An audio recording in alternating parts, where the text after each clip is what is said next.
been a while. It has. I know. Here come a few. What's up? Gentlemen, How y'all doing?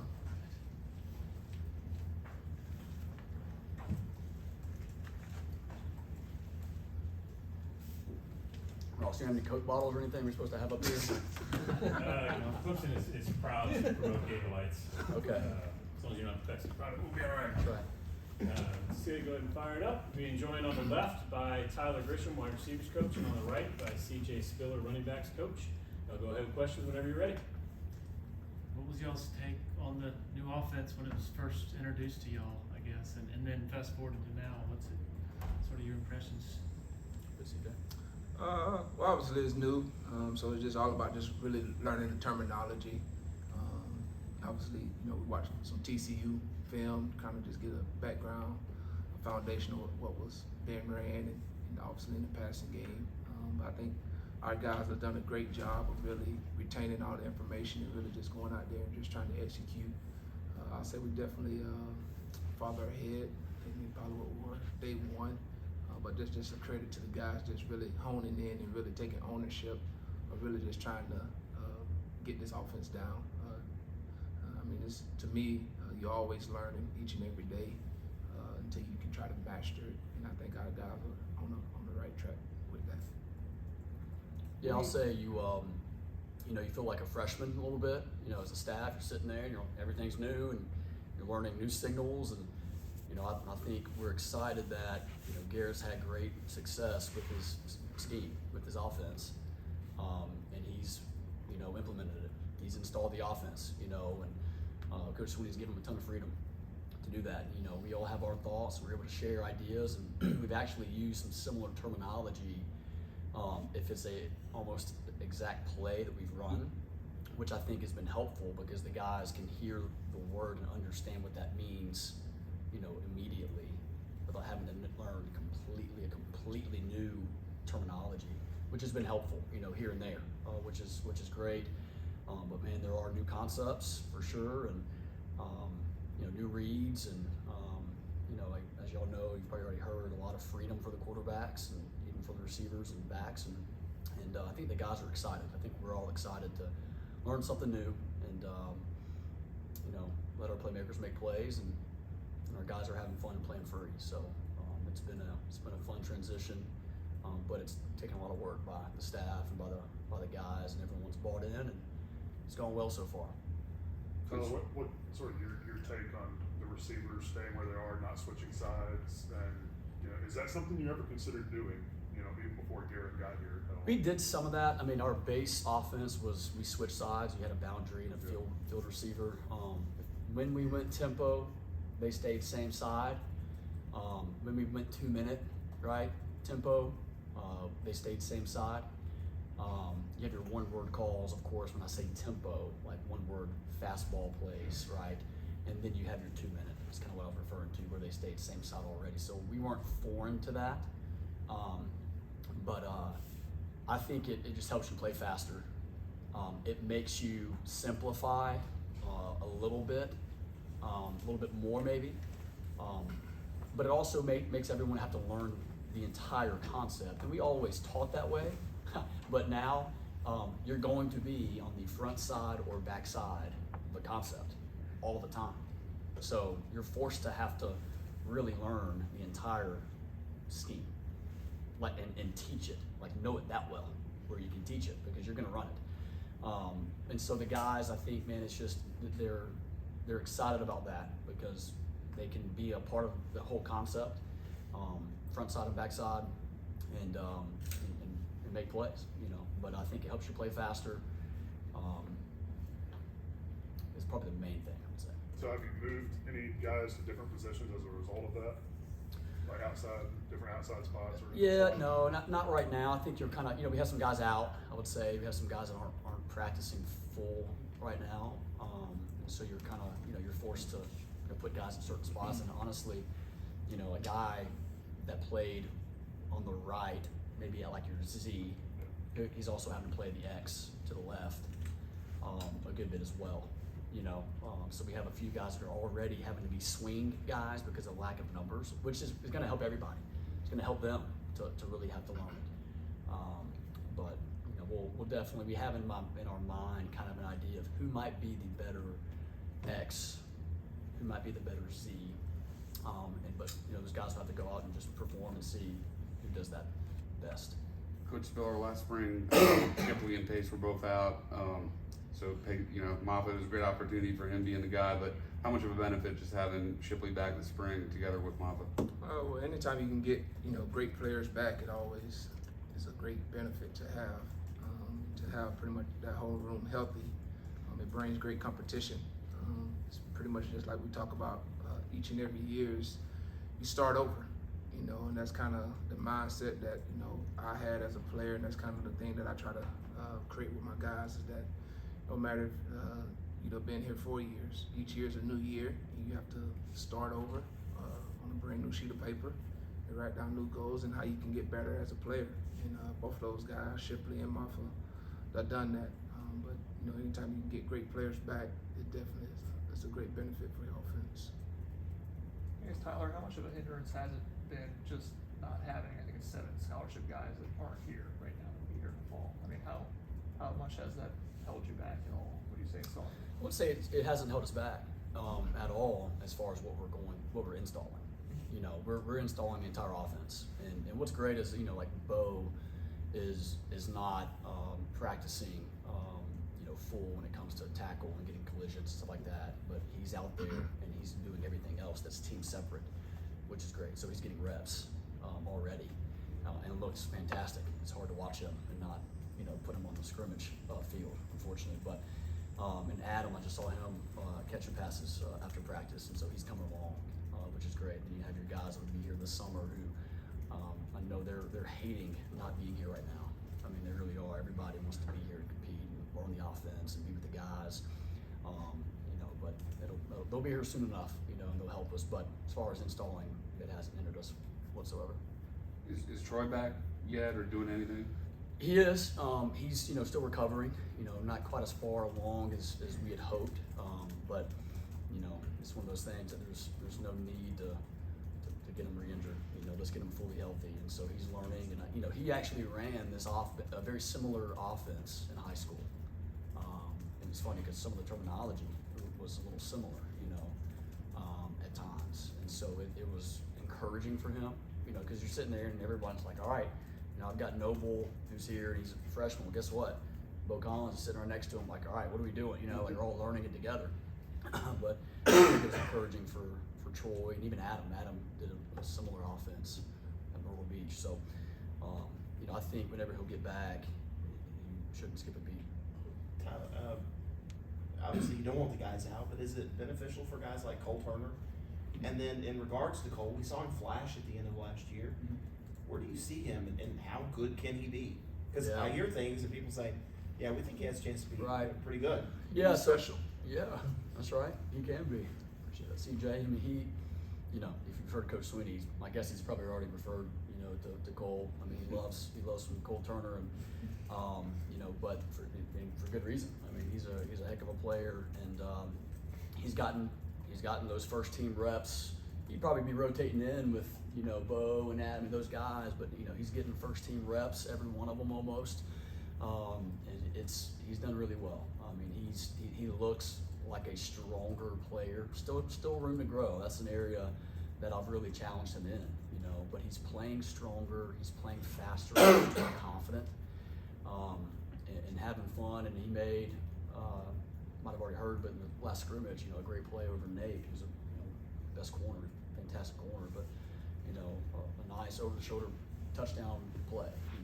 Got a foot in, and he's he had a play today that he didn't finish, a little 5-step glance route, kind of had a corner draped on his back, and then but came back almost maybe 2 racks later, had the same route and same scenario, defender draped on his back, and made the play for the first down. And so he's pushing through, makes a mistake, doesn't let it get him down, learns from it, moves on. And I think what I really appreciate about him is that it's not too big for him. Like he doesn't even really understand like his seriousness, the importance of that play, of, you know, hey, you're at Clemson, like, you know, no, he just goes out and plays ball. And I love that. That's kind of like Renfro. I mean, Renfro was very similar. I mean, you know, hey, this is a national championship. He came up to me before the game, hey, coach, I'm nervous. I'm like, oh, he should be. This is a national championship. But it wasn't, that was foreign to him, you know, but it's I can appreciate guys like that, man, that can, you know, just smooth, collected, and that's who he is. So But body-wise, not similar to Hunter. Who does he kind of remind you of? you need to ask Taj Boyd. I'm not gonna say it. I'm not gonna say it. Taj says Nuke. What? Taj says Nuke. You've already heard that, huh? I wasn't gonna say that here. No, it's, you know, he's got. It's hard to say. He reminds you of Ed McCaffrey, Denver Broncos. Okay. Yeah. Faster. I like that. That's who he is. He put his head down. He can be very special, but I can see Ed McCaffrey. If you think about it, it's very similar body types. That's a good point. CJ, do Will and Phil can they be the best 1-2 punch backfield in college football? I mean, that's up for y'all guys Set you up, man. to decide. You know, I mean, them guys are self-motivated. I mean, they self-driven. You know, they don't get. Obviously, you know, today's world, they see all the stuff that's out there, but you know, we don't sit there and, you know, discuss. Hey, let's be, you know, the best. You know, obviously, you want to be the best, but you know, that's up for, you know, the media to decide that. The only thing we can do is, for those guys to do, is just go out and perform and take it one game at a time. Honestly, you don't get distracted by the external stuff that's written or that's said out there. And I think if they do that, then they'll have a really good chance to have a great season as a 1-2 punch.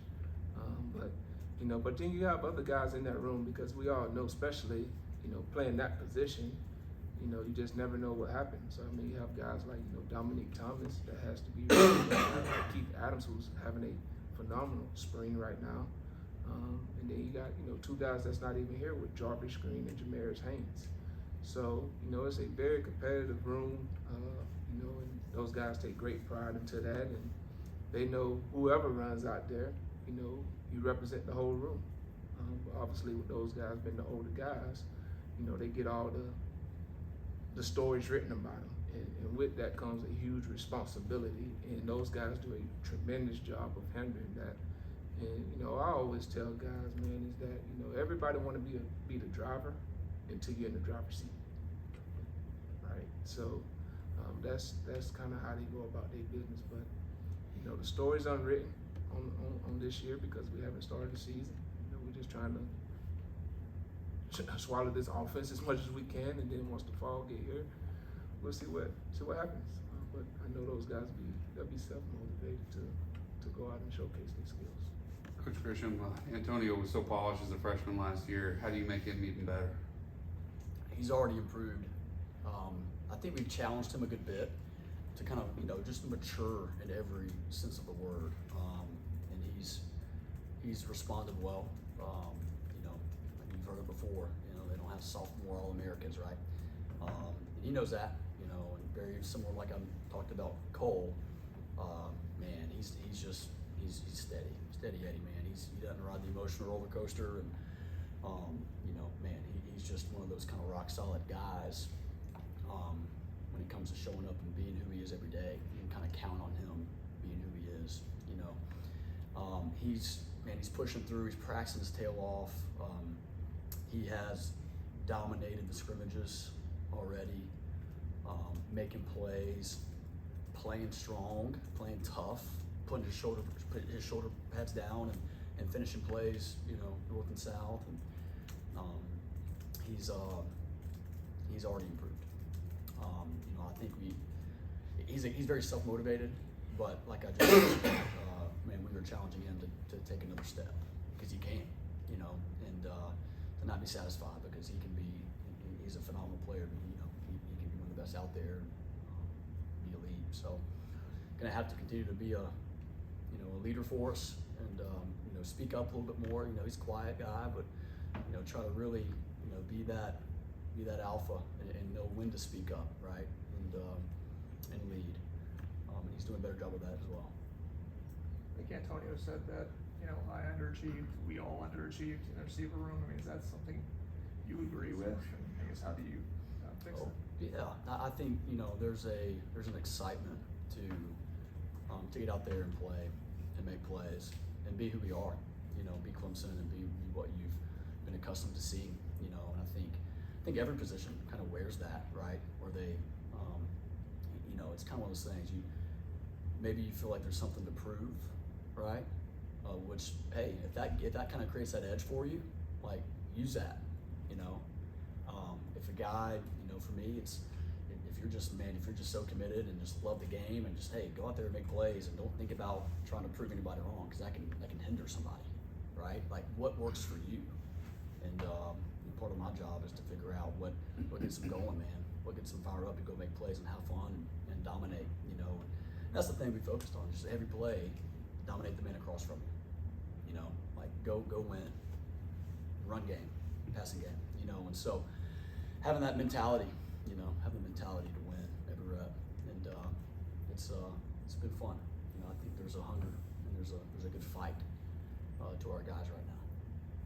No, Will Taylor's playing baseball right now, but at the end of last season, where do you think he was in his development, learning the position? Yeah, really first year, right, to be a wideout, you know, and he's there with a former teammate in Antonio, right, and kind of learned from Antonio. And you got Drew Sweeney, man, who really kind of came on and was a really good, savvy player and leader and could teach, right? I mean, he was like a GA for me, you know, and got a few GAs in the room right now, man, could be good coaches someday. But you know, he really learned and developed. You saw him play faster, right? Like he's trying to learn not only the receiver position and the plays and the nuances of the plays, but the technique and fundamentals of how to get to that point, right? So it's a lot on him.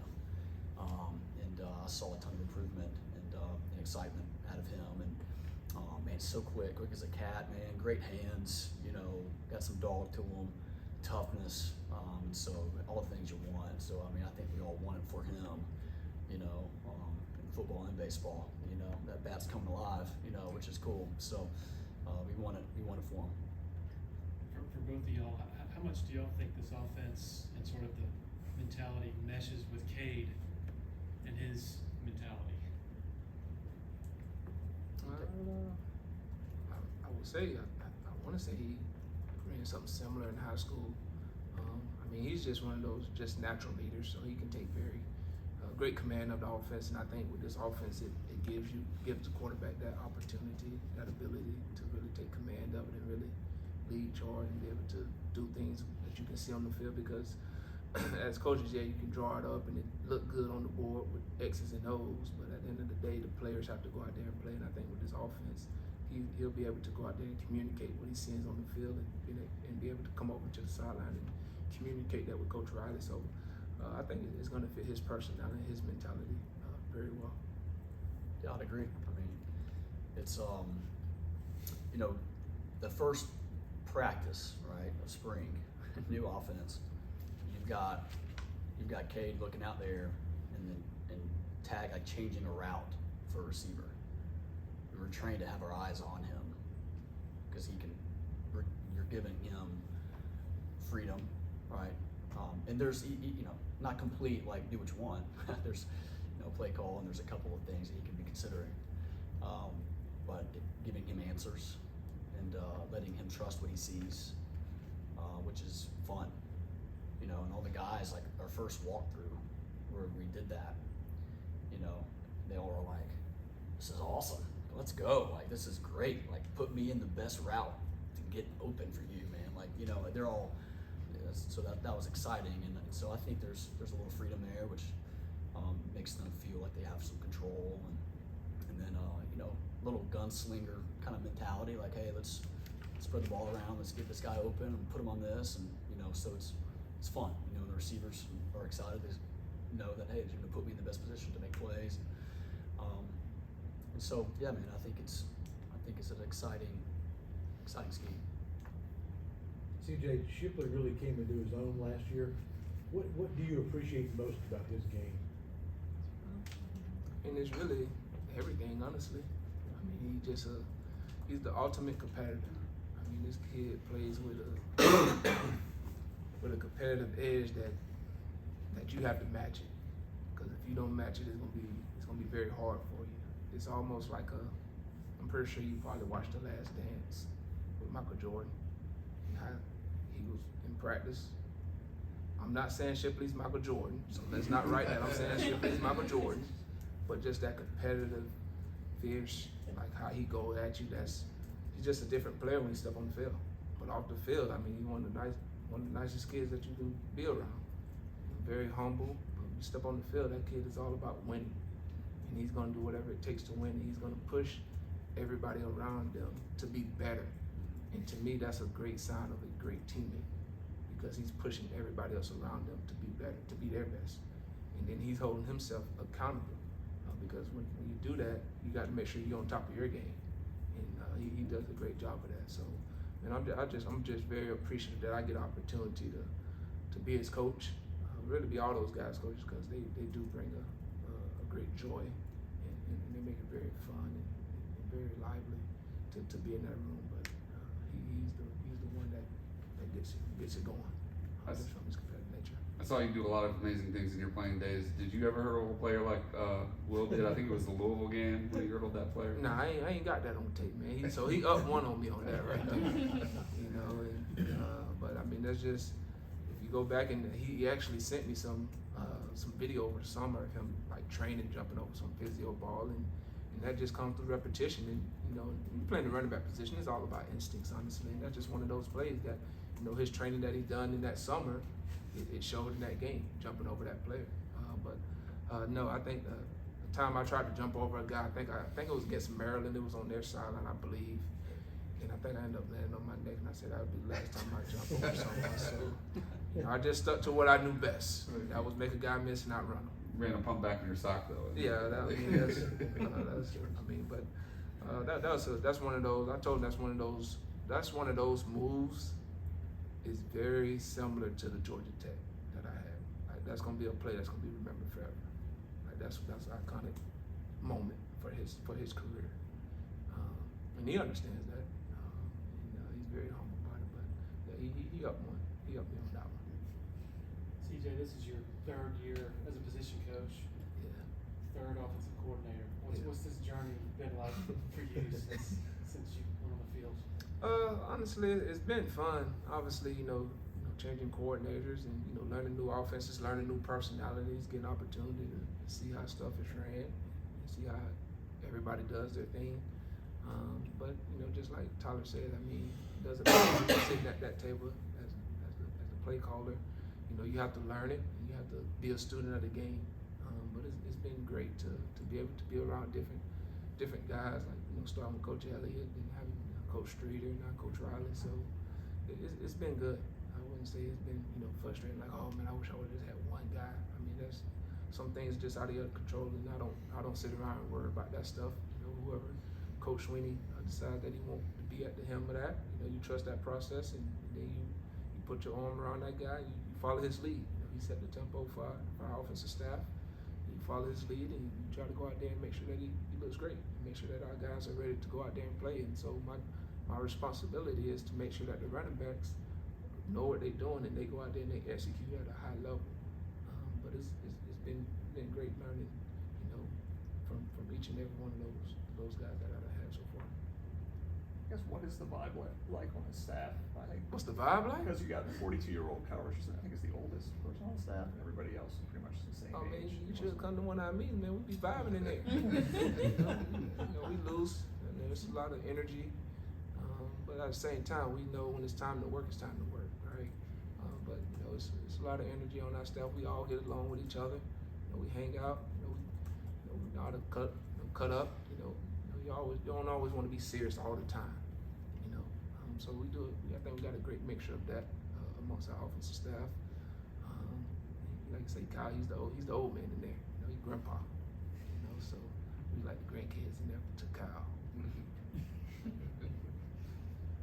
I think that obviously it's labeled an air raid scheme, but I think that Garrett said that they call it dirt grades. Dirt grade, sometimes. So how Yeah. much as a running back coach do you appreciate that, and are you confident there's enough carries for Shipley and Muffin?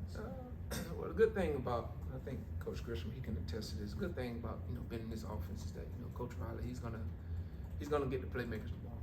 And I think, at the end of the day, that's what it's about. I know it's, with him being his background, and being up under, late Coach Mike Leach and stuff like that, and getting that label to air raid. But I think when it's all said and done, you have to run the football. I mean, when it's time to win championships and control the clock and do all that, you have to be able to run the football. And I think we have a great group of guys that can do that, and it starts up front. You got a lot of experience that's coming back, so that's exciting. And then obviously you have experience in the backfield, and then you got experience in the tight end room, and now you got more experience at the receiver. So it's a collective effort from everybody. Our job is to, once those guys do their job up front and we get to the second level, now it's our job as running backs to reward everybody else that's on that field. And that's kind of how we approach it. But we're not worried about it. We're not going to run the ball. Trust me, I'm not losing any sleep about that. I think I just got to do a good job of making sure that I keep those guys healthy throughout the whole season to be successful. Because I think Ross can correct me if I'm not mistaken. I think the running back from TCU had, 1,500 yards rushing last year, I believe. So I think to me that should, if that don't excite you as a running back, then I don't know what else I need to do to excite you. Tyler, I know there's a lot of parts to it, but just from a receiver perspective, where does the improvement have to come to get this passing game back to being that explosive group that you guys have been since? Yeah, I think it starts in practice, man, with Cade and the rest of the crew, and the cohesion in practice is huge. And I think the way that we practice, you're getting a ton more reps at doing some simple stuff, like just throwing and catching more, putting guys in. We've done a really good, ball security circuit, for instance. I feel like we've kind of talked as a staff. Garrett's brought some things.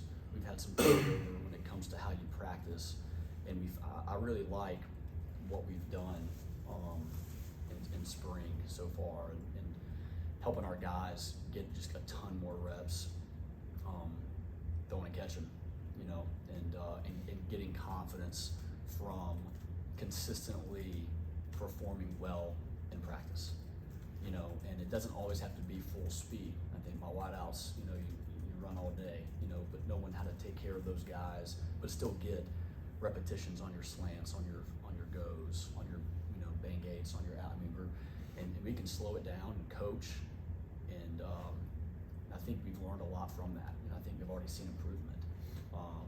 Throwing and catching. I mean, you come watch a practice, and it's there's 5 quarterbacks, and there's a ball being thrown to every single receiver in every play when it comes to certain teams' separate periods, which is great. So, it comes from that. I think just having the cohesion, that chemistry, that confidence with one another on the field, and then putting in the work. You're developing habits on your own, right? Like even after practice, we have a catch circuit we're doing. It's every single skill player, that he brought from TCU, and we've tweaked it a little bit as well, and kind of got it the way we wanted. But everybody's doing that, and so you're getting tons of reps. But man, you're developing habits, and as you develop those habits, it's going to develop that character, on field and then off field character with those habits as well. So. It's on our guys, man, to put in the work, and to when no one's watching, right? What are you doing? That's character, right? And I think our guys are buying in, man, to that, and just the work ethic and the commitment and the grind to be great. And we got those guys in that room, man. We got those guys. We got some great leadership this year, and like I said earlier, the guys are really hungry. I think every position's hungry and excited, with what we're doing right now. Going back to that competitive locker room you have with the running backs, Strecko's a guy he's the preferred walk-on. He's highly thought of, but kind of not really talked as much about. What have you seen from him in camp so far, and how do you think he can contribute to the running back room as a whole? He has kind of like that that mindset that Shipley had, like when he came here, like just really eager to learn. Takes tons of notes in the meeting room. But at the same time, he's still a freshman. He's still trying to just learn his way around. But that's kind of similar what I see like from that standpoint is like he kind of got like that will in him a little bit just from just really eager to learn the offense and try to master it as quickly as possible as he can so he can go out and play fast. And that's kind of where he at right now in this stage going through spring is just really just trying to learn the terminology and really soak it all up and so he can go out there and play free. And then when he's able to do that, his skill set is able to showcase. But he's gonna be a really good running back here for us for a long time. Right now he's just a freshman trying to just find his way, figure his way around, and figure it out. But that's what you have two older guys in there for to help bring those guys along. So he's gonna be good. I'm glad that we was able to get him because he brings a nice pace for us in the room. You think Dominique and Keith are pretty close in the pecking order, or is one separated from the other a little bit? Honestly, I really don't even do a depth chart. Honestly, I'd be foolish to sit here and say, hey, yeah, one is over the other. Both of them guys doing a tremendous job right now, especially with a new system that we're in. They both bring something totally different to our offense. So I don't want to sit here and say, hey, one is over the other. They just every day is a resume update day, I guess you would call it. And both of them guys doing a good job of that, and that's what you want in that room, in any room, honestly, is just competition.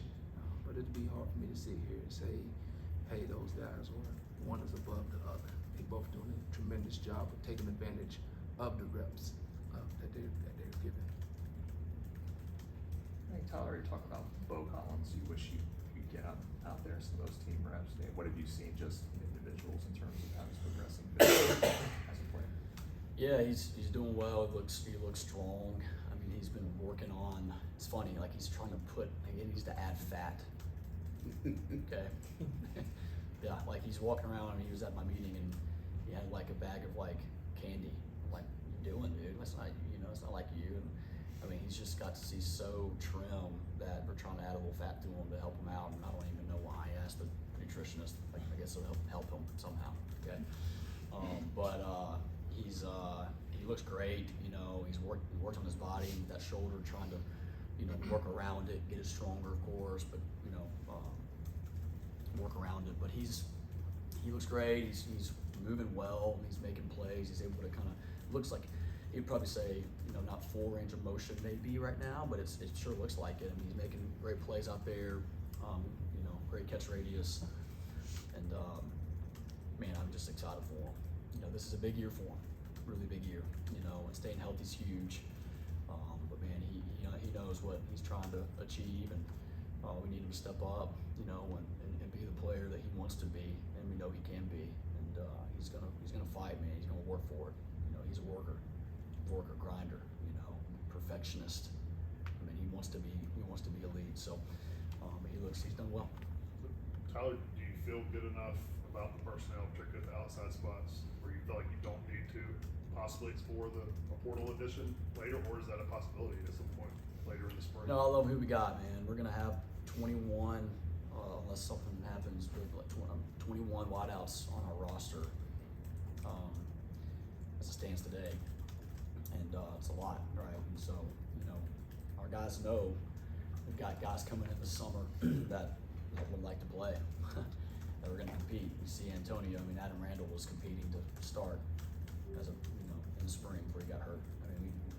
We're bringing in guys that want to play and that can, and so it's going to be competitive. But man, it's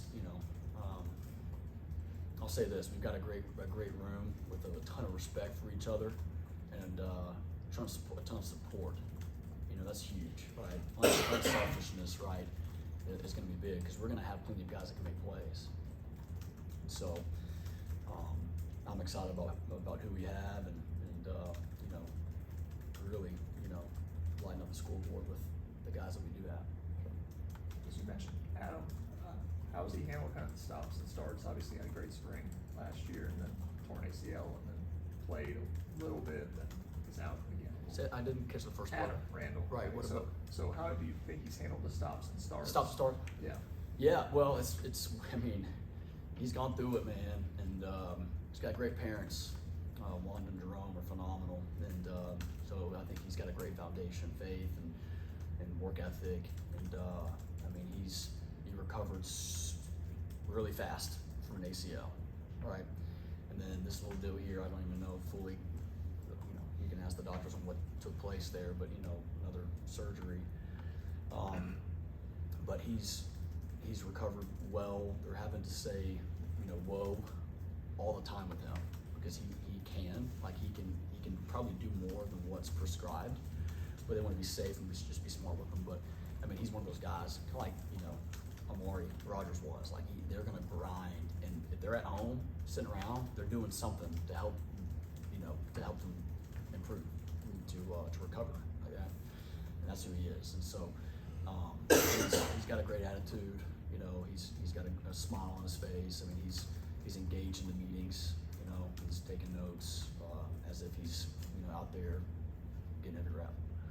And that's who he is. You know, so yeah, I mean, he's handling it well, and he's hungry too. I mean, he hated how it went down last year because he wanted to be, you know, an All-American. You know, and he could have been. You know, but he's got his time. His time will come, and I'm excited to help him achieve his dreams. All right. Thank you both. Thanks, guys. Appreciate it. Thank you, Well, guys. y'all got- Appreciate I know y'all. I know y'all got the Final That was a Four long coming question. up. What y'all- Well, we were, you know, just Canes, got Oh, the good. ACC. It's great Good. games. It was like FAU. You going FAU? Ooh. What? FAU.